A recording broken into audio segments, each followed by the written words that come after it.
मेरा मार्कर रखा है।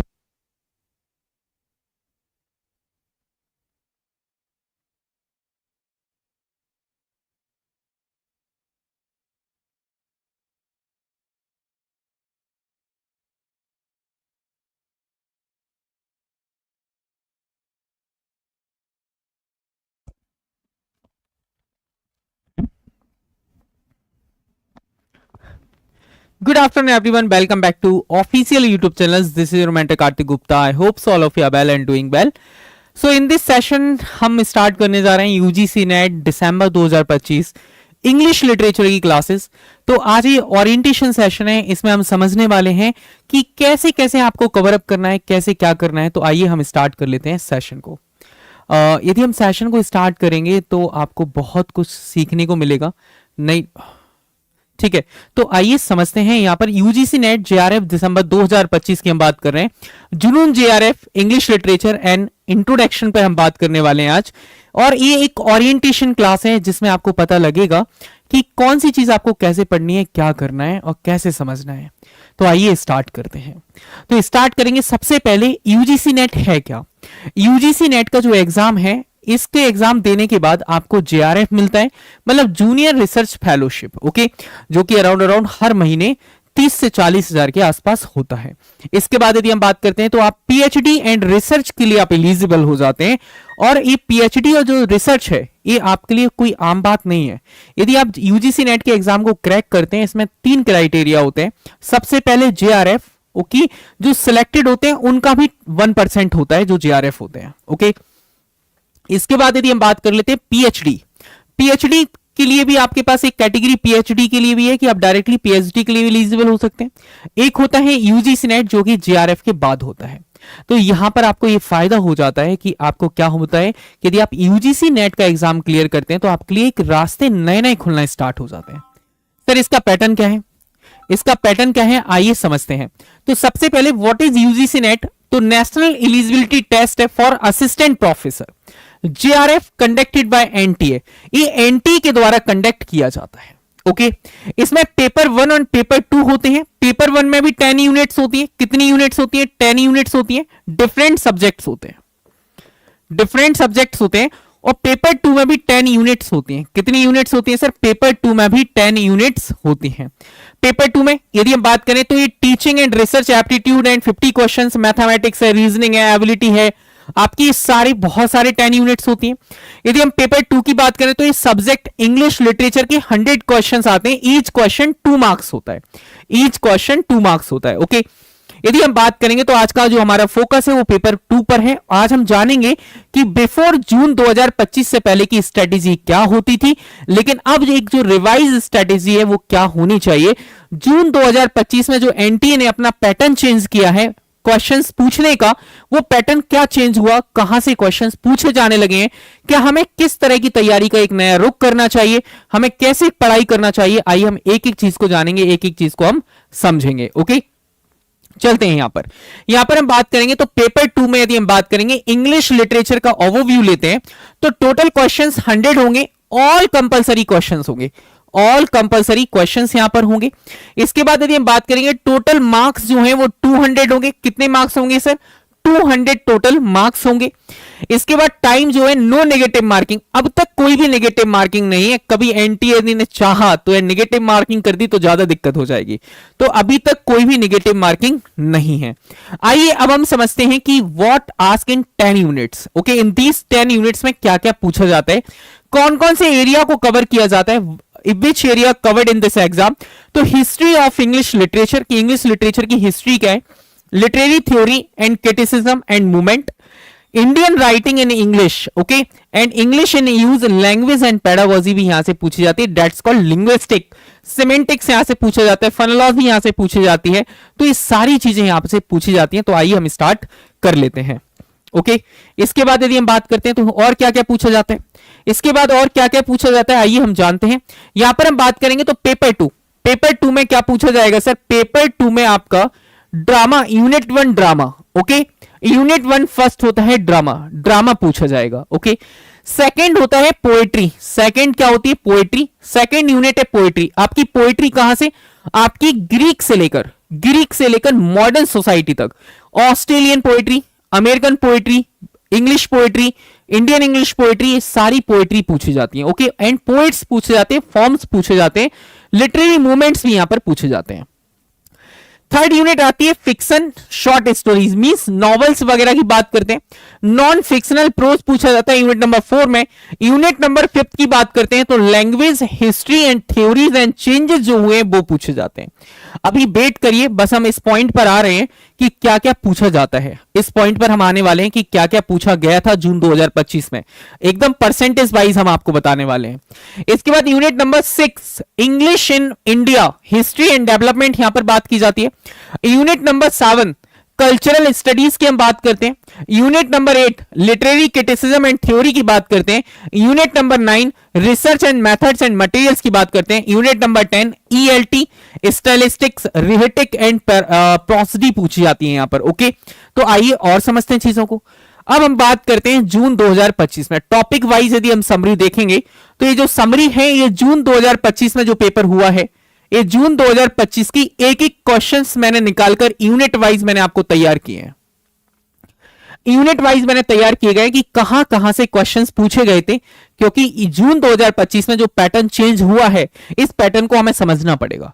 इस पैटर्न को यदि हमने नहीं समझा और हम यूं ही तैयारी करते रहे तो सब कुछ खराब हो चुका होगा। हमारे हाथ दिसंबर 2025 भी नहीं लगेगा। हमें अब अपनी तैयारी को, हमें अपनी प्रिपरेशन को एक नया रुख देना होगा।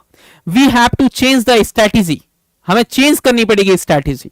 Okay, so what ask in June 2025 exams, so let's start. Okay, the first British literature में ऑथर्स एंड वर्क्स की बात करते हैं। ओनली 22% पूछा गया। कितना पूछा गया? ओनली 22% पूछा गया।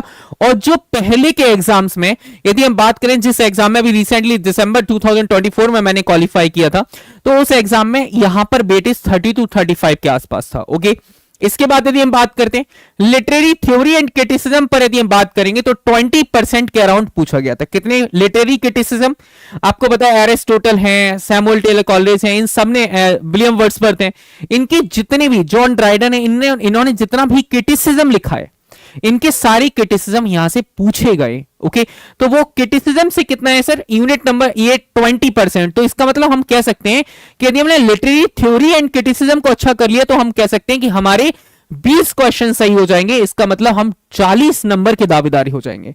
40 नंबर अपने आप में एक बहुत बड़ा वेटेज है।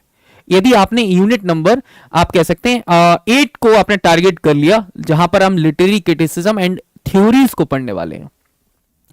इसके बाद इंडियन इंग्लिश लिटरेचर की हम बात करते हैं तो इंडियन इंग्लिश लिटरेचर में टोटल 13% क्वेश्चंस पूछे गए, मींस ओनली 13 क्वेश्चंस पूछे गए, ओनली 13 क्वेश्चंस पूछे गए। अब क्या क्या पूछा गया वो भी हम डिस्कस करेंगे, ये तो अभी ब्रीफ है। Cultural studies and discourse theory में आपको 10% मींस 10 क्वेश्चंस यहां से पूछे गए। एंड हम बात करते हैं वर्ल्ड लिटरेचर में आपके 8%।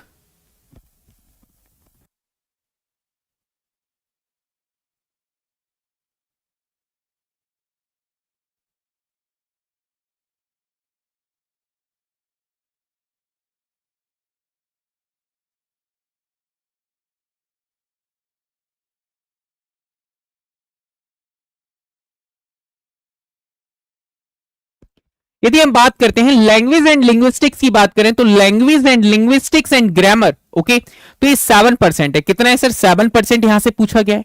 एंड वर्ल्ड लिटरेचर जो है वो 8% पूछा गया है। कितना पूछा गया है? वर्ल्ड लिटरेचर जो है वो 8% पूछा गया है। एंड लिटरेरी मूवमेंट्स और जेनर, ओके, ये बहुत इंपॉर्टेंट हो चुका है। लिटरेरी मूवमेंट से बहुत ज्यादा क्वेश्चंस आने लगे हैं। पहले इतने भी क्वेश्चंस नहीं आते थे, अब इतने क्वेश्चन 7% क्वेश्चंस आने लगे हैं। इसके बाद हम बात करते हैं एजुकेशन पॉलिसीज एंड इंस्टीट्यूशंस, यहां पर 5% क्वेश्चंस आने लगे हैं। And book history, material, cultural and movies, जो ओल्ड मूवीज हैं, इनसे 5% क्वेश्चंस बनने लगे हैं। तो जून 2025 की यदि मैं बात करूंगा तो ऑल ओवर समरी की मैं बात करूं यहां पर, तो अब पहले जो फोकस हमारा 4 यूनिट पे हुआ करता था, poetry, drama, fiction, non fiction, अभी 4 यूनिट का वेटेज ना के बराबर हो चुका है। बाकी की जो 6 यूनिट है उनका वेटेज इनके बराबर आ चुका है। इसका मतलब तो सिर्फ डायरेक्टली ये हुआ कि अब हमें हर एक थ्योरी को बहुत तरीके से पढ़ना होगा, हमें अपनी अप्रोच को डेप्थ में जाके पढ़ना पड़ेगा। लेकिन ये नुकसान उन स्टूडेंट्स के लिए हुआ, पहले स्टूडेंट्स क्या करते थे, 2 से 3 महीने अपनी तैयारी की और अपना यूजीसी नेट का एग्जाम क्लियर कर लिया। अब ऐसा नहीं है, अब आपको इन डेप्थ सिलेबस पढ़ना होगा, आपको चीजों को समझना होगा, आपको कम से कम 6 से 8 महीने दिन में 10 से 12 घंटे पढ़ाई करनी होगी, क्योंकि जो ये चेंज हुए हैं, ये चेंज बहुत गजब वाले चेंजेस हैं जो आपको पढ़ने ही होंगे। मतलब ये नुकसान डायरेक्टली उन स्टूडेंट्स के लिए जो शॉर्ट टर्म में अपनी पढ़ाई कर लेते थे। अब शॉर्ट टर्म वाला काम नहीं चलेगा, because you are going to be research scholars. आप रिसर्च स्कॉलर्स बनने जा रहे हैं। यदि आप रिसर्च स्कॉलर्स बनने जा रहे हैं तो आपको हर एक चीज में परफेक्शन होना चाहिए, ठीक है। तो इन्होंने अब ये कह दिया कि भाई हर एक यूनिट इक्विवेलेंट वेटेज रखती है। अब पहले क्या होता था कि ड्रामा के बहुत ज्यादा क्वेश्चंस आ गए, पोएट्री से बहुत ज्यादा क्वेश्चंस पूछ लिए, वर्क से बहुत ज्यादा क्वेश्चंस पूछ लिए। अब ऐसा नहीं होगा, अब ऐसा नहीं होगा।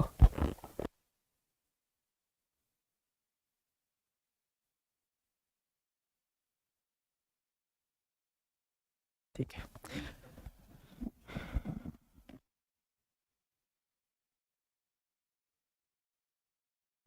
अब देखते हैं यहां पर, यदि हम बात करेंगे नेक्स्ट, तो अब एक एक करके जानेंगे क्या क्या पूछा गया। ब्रिटिश लिटरेचर जो मैं कह रहा हूं 22% पूछा गया, उसमें क्या क्या पूछा गया था। उसमें यदि हम बात करें तो विलियम शेक्सपियर को पूछा गया, हैमलेट एंड कोट्स पूछे गए। हैमलेट एंड कोट से क्वेश्चंस पूछे गए थे, ओके, याद रखना। हैमलेट एंड 20 आपके कोट से क्वेश्चंस पूछे गए। Thomas Gray, elegy written in a country churchyard, इनका ये वर्क पूछा गया। जॉर्ज इलियट का क्रिटिसिज्म ऑफ जॉन रस्किन पूछा गया। John Milton, Jonathan Swift, Charles Dickens, D H Lawrence, Thomas De Quincey, इनको पूछा गया है। किनको पूछा गया है? इन लोगों को पूछा गया है। इसके बाद यदि हम बात करते हैं तो William Blake, Samuel Beckett, waiting for Godot, okay, ये तो बहुत प्यारा है, waiting for Godot, okay. Virginia Woolf, Mrs Dalloway, genre and forms पूछे गए। सोनेट टाइप्स पूछे गए। नियो क्लासिकल सटायर पूछे गए। Dramatic monologue and building Romans, एक टाइप का नॉवल ही है, एक टाइप्स ऑफ रोमन है। बिल्डिंग रोमन, बिल्डिंग का मतलब होता है एजुकेटेड, ओके, एंड रोमन का मतलब होता है नॉबल। तो बिल्डिंग्स रोमन यहां पर क्या पूछे गए, बिल्डिंग रोमन यहां पर भी पूछे गए। तो ये ब्रिटिश लिटरेचर का पार्ट पूछा गया है आपसे। अब हम बात करते हैं यहां पर sir literary theory and criticism से 20% में क्या क्या पूछा गया। आइए अब हम समझते हैं, क्योंकि आपको पता है यहां पर इन्होंने लैंग्वेज एंड लिंग्विस्टिक्स का वेटेज बढ़ा दिया। इन्होंने लैंग्वेज एंड लिंग्विस्टिक्स का वेटेज बढ़ा दिया। जैसे ही इन्होंने लैंग्वेज एंड लिंग्विस्टिक्स का वेटेज बढ़ाया तो बच्चों के लिए टिपिकल हो गया। जैसे अकबर से रिलेटेड कि अकबर के टाइम पर कौन सी लिंग्विस्टिक्स हुआ करती थी, इन्होंने एक क्वेश्चन पूछा। मतलब ये तो out of the box question था, ये तो टोटल मिला के out of the box question था। यहां पर बहुत ज्यादा क्या आउट, हम ऐसे क्वेश्चंस के लेकर बरीड नहीं हो सकते, हम ऐसे क्वेश्चंस को लेकर टाइम वेस्ट नहीं कर सकते। हमें अपनी स्ट्रेटेजी को चेंज तो करना है, लेकिन हमें ऐसा नहीं करना है कि हम बरीड हो जाए, हम उन सारी चीजों को पढ़ने लगे जो हमारे हाथ में है ही नहीं, हमारे हाथ में है ही नहीं, ओके। चलें, इसके बाद हम बात करते हैं यहां पर कि डेरिडा की हम बात करते हैं। डिफरेंस ऑफ ग्रामेटोलॉजी और डिफरेंस एंड ऑफ ग्रामेटोलॉजी, दो वर्क यहां से पूछे गए थे। फॉकलेट के आपके डिस्कोर्स एंड आर्कियोलॉजी पूछा गया। बार्ट्स का यहां पर डेथ ऑफ द ऑथर पूछा गया। लॉरा मालवे मेलजेस पूछा गया। क्रिस्टेवा का इन्होंने आपका ऑब्जेक्शन पूछा गया। जॉन स्टोरी का आपने कल्चरल थ्योरी पूछी गई। ब्रूनो लैटोर एक्टर नेटवर्क थ्योरी पूछी गई। होमी भाभा का मिमिक्री एंड हाइब्रिडिटी पूछा गया। जेनेटिक का नैरेटोलॉजी एंड पैराटेक्स्ट पूछा गया। एंड वॉल्टर्स का हाइपर रियलिटी पूछी गई, ओके, हाइपर रियलिटी पूछी गई है, ओके। इसके बाद हम बात करते हैं sir critical movements. Sir critical movements क्या थे? क्रिटिकल मूवमेंट्स में इन्होंने स्ट्रक्चरलिज्म को पूछा एंड पोस्ट स्ट्रक्चरलिज्म को पूछा। फेमिनिज्म एंड जेंडर थ्योरी को पूछा गया। मार्क्सिज्म को पूछा गया। साइको एनालिसिस थ्योरी पूछी गई। इको, हम कह सकते हैं इको क्रिटिसिज्म ब्रीफ में पूछा गया। एंड क्वीर थ्योरी जो है वो इंप्लाइड पूछी गई है। इसका मतलब आपका कल्चरल स्टडीज और आपके क्रिटिसिज्म का वेटेज बढ़ चुका है, मतलब आप इनको हल्के में नहीं ले सकते। अब आपको अपना जो फोकस है 4 यूनिट से जाकर 10 यूनिट्स पर इक्वल क्या करना पड़ेगा, डिवाइड करना पड़ेगा। नेक्स्ट पर यदि हम बात करते हैं इंडियन इंग्लिश लिटरेचर में क्या क्या पूछा गया। 13 निज़म एजिकल को पूछा गया। आदिल जस्सावाला को पूछा गया, बॉम्बे पोइट्स को पूछा गया। ये तीनों के तीनों बॉम्बे लाइफ पर बेस्ड हैं, ये बॉम्बे पोइट्स हैं। ये कौन है सर? बॉम्बे पोइट्स है, तीनों के तीनों बॉम्बे पोइट्स पूछे गए। ओके, इसके बाद हम बात करते हैं लिटिल मैगजीन्स मूवमेंट पूछा गया, इंडियन पेन पूछे गए and illustrated weekly of India यहां पर पूछा गया। तो मतलब इन्होंने इंडियन इंग्लिश लिटरेचर का वेटेज भी बढ़ाया है। ओके, और even Australian and European literature का वेटेज इन्होंने बढ़ा दिया। नेक्स्ट पर हम बात करते हैं इंडियन इंग्लिश लिटरेचर में role of English in India. Role of English in India, colonial and post colonial की बात यहां पर हुई। English language and teaching institutions एससीआईटी and ELTI की बात हुई यहां पर। Translation of regional to English literary scripts की यहां पर बात हुई है। इट मीन टोटली मीनिंग है कि सर अब जो सिलेबस है वो डाइवर्सिफाई हो चुका है। अब यदि आपने डेप्थ में स्टडी नहीं की तो आप यूजीसी नेट एग्जाम को क्रैक नहीं कर पाएंगे। इसकी जो सटीक अप्रोच है, ओके, यदि आप सटीक अप्रोच से हर एक चीज को बहुत बारीक तरीके से पढ़ना चाहते हैं, यदि आप भी चाहते हैं कि आप एक सिलेक्शन की तरफ आगे बढ़े, आपको भी पता होना चाहिए एक छोटी से छोटी चीजों पर काम किया जाए, तो हर रोज दोपहर 2 बजे इस YouTube चैनल्स पर हमारी लाइव क्लासेस चलती हैं। चाहे वो सफलता आपकी बात करें, सफलता आईएएस पर डेली 2 बजे मेरी लाइव क्लासेस आपको देखने को मिलेंगी। और यदि आप पेड बैच में आना चाहते हैं और बहुत तगड़ी मेहनत करना चाहते हैं तो आप बैचेस ले सकते हैं, लिंक डिस्क्रिप्शन बॉक्स में ऑलरेडी लगी हुई है। इसके बाद हम बात करते हैं कल्चरल स्टडीज एंड डिस्कोर्स। 10% जो पूछे गए यहां पर सर्किट ऑफ कल्चर यहां पर पूछा गया, 1990s model of identity and gender and cinema यहां पर पूछा गया। मैंने आपसे कहा है ना कि जेंडर एंड सिनेमा से बहुत ज्यादा क्वेश्चंस पूछे गए हैं, ठीक है। Culture and ideology and representation से क्वेश्चंस पूछे गए। रीडर रिस्पॉन्स थ्योरी से क्वेश्चंस पूछे गए। पावर, नॉलेज एंड डिस्कोर्स से भी क्वेश्चंस पूछे गए। इसके बाद यदि हम बात करते हैं तो यहां पर वर्ल्ड लिटरेचर कंपैरेटिव 8% आया। Mix of American African, okay, American and European writers को पूछा गया, जैसे अलाइस बॉकर को पूछा गया, एड्रेनी रिच को पूछा गया, वॉल्ट विटमैन को पूछा गया, विलियम फाकनर को पूछा गया, हेनरी जेम्स को पूछा गया, ओके, यहां पर काफका को पूछा गया, कॉमस को पूछा गया। तो ये हमेशा बहुत इन्होंने वर्ल्ड लिटरेचर को 8% पूछा गया, मींस 8 क्वेश्चंस आए। इसका मतलब जो पहले इतने भी क्वेश्चंस नहीं आया करते थे अब वो भी क्वेश्चंस आने लगे हैं। इसके बाद हम बात करते हैं इन्होंने लैंग्वेज एंड लिंग्विस्टिक्स से 7% पूछा गया, जहां से क्वेश्चंस ना के बराबर। पहले क्वेश्चन 1 से 2% यहां से आया करते थे, अब 7% इन्होंने बेटेज कर दिया इसका। जब इन्होंने इसका बेटेज 7% कर दिया तो भैया दिक्कत है। अब दिक्कत यह है कि आपको लैंग्वेज एंड लिंग्विस्टिक्स बहुत तमीज से पढ़ना होगा। सेमेंटिक्स है, फेनेटिक्स है, ओके, ये आपको बहुत तरीके से पढ़ने होंगे। मींस फेनेटिक्स आपको बहुत तरीके से पढ़ना होगा। डिप्थोंग्स क्या है, वॉवल टाइप्स क्या है, ये आपको पढ़ने होंगे। सिंटैक्स में क्लॉजेस क्या है, पार्ट्स ऑफ स्पीच क्या है, ये आपसे पूछा जाने लगा है। एंड ट्रांसलेशन थ्योरी आपसे पूछे जाने लगी है। सिमेंटिक्स एंड प्रैग्मेटिक्स आपसे पूछे जाने लगा है। Evolution of English in India पूछा जाने लगा है। ग्रामर बेस्ड एग्जांपल्स यहां पर पूछे जाने लगे, जो कि कभी नहीं पूछे जाते थे। ग्रामर बेस्ड एग्जांपल्स अब पूछे जाने लगे हैं, पहले नहीं पूछे जाते थे, अब पूछे जाने लगे हैं। Got it. इसके बाद हम बात करते हैं कल्चरल स्टडीज एंड डिस्कोर्स में 10% आपको बता चुका हूं, ठीक है। एजुकेशन पॉलिसीज एंड पेडागोजी में आपके एससीआईटी, एनसीईआरटी, ईएलटीआई, 3 लैंग्वेज फॉर्मूला क्या है, नेशनल कैरिकुलम फ्रेमवर्क 2005 क्या है, एनसीएफ पूछे जाने लगा है।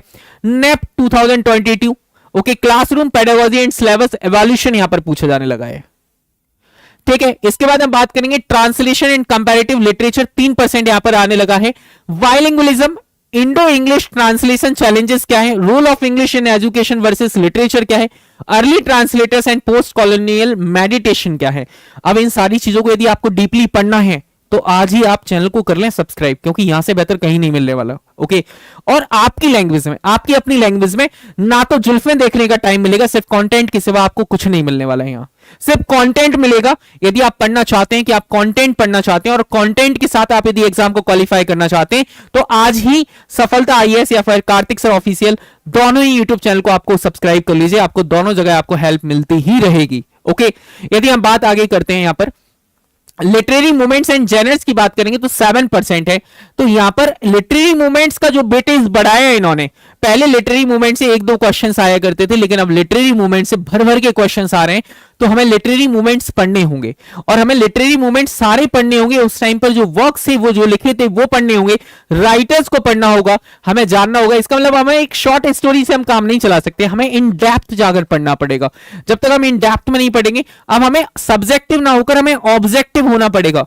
हमें एक वास्ट तरीके से सिलेबस को कवर अप करना होगा, हमें नीड है। अब जो सिलेबस पहले, यदि हम बात करते हैं, पहले जो सिलेबस मात्र कुछ पलों का होता था, अब वो भर भर के होगा। ठीक है, ये बात आपको याद रखिएगा। डन। चले, हम बात करते हैं romanticism and modernism and post modernism पर भी यहां पर क्या है सर, क्वेश्चंस आए हैं। Romanticism and post modernism, okay, romanticism and post modernism पर क्वेश्चंस आए। Theatre of the absurd, a world war third की बात करें, एब्सर्ड लिटरेचर जो था। एंड हम बात करते हैं स्ट्रीम ऑफ कॉन्शियसनेस पर, हमने यहां पर बात की है। सोनेट टाइप है, रियलिज्म वर्सेस नेचुरलिज्म है, एलिग्री एंड आयरनी है, इन से क्वेश्चंस पूछे गए हैं लिटरेरी मूवमेंट्स में। अब हम बात करते हैं यहां पर कि किस टाइप के क्वेश्चंस आए थे और आगे और क्या तैयारी करनी है। स्ट्रेटेजी बिफोर जून 2025, मतलब 2025 से पहले हमारी स्ट्रेटेजी क्या होती थी और अब एक रिवाइज्ड स्ट्रेटेजी क्या होनी चाहिए। पहले हम क्या पढ़ते थे और अब हम क्या पढ़ रहे हैं, इस बात को समझना होगा।